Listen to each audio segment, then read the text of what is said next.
Mr. O'Connor, the President Trump is now calling on voters to mail in their ballots and go to the polls to test the system. Do you recommend that voters here do the same thing in Massachusetts? I do not. I think we can trust our local officials with the mail-in ballots. What was your reaction when you heard that President Trump was encouraging people in North Carolina to do that?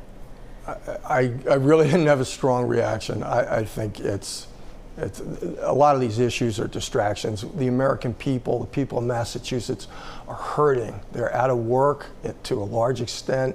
They want safe streets, and I'm really focused on those issues. I want secure and fair elections, and I'll do everything I can to advocate for that. But that sort of proposal, I really view as a distraction. Just mail-in voting in general. I mean, do you feel that, you know, given the age that we're in right now, it's an important part of our life?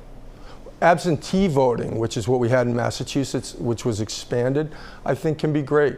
There are states like Washington that do a very good job of culling the voter rolls to make sure that they're accurate, but there is an enormous risk that mail-in voting can be abused, and we need to be mindful of that. And we all need, in all of our communities, to be vigilant about making sure if we see voter fraud that we report it.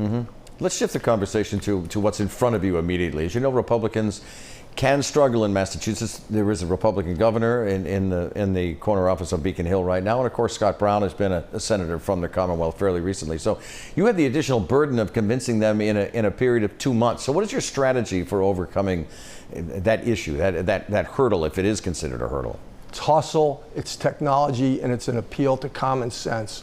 The people of Massachusetts have chosen a Republican governor, I believe 5 of the last 6 elections, and they also chose Senator Brown.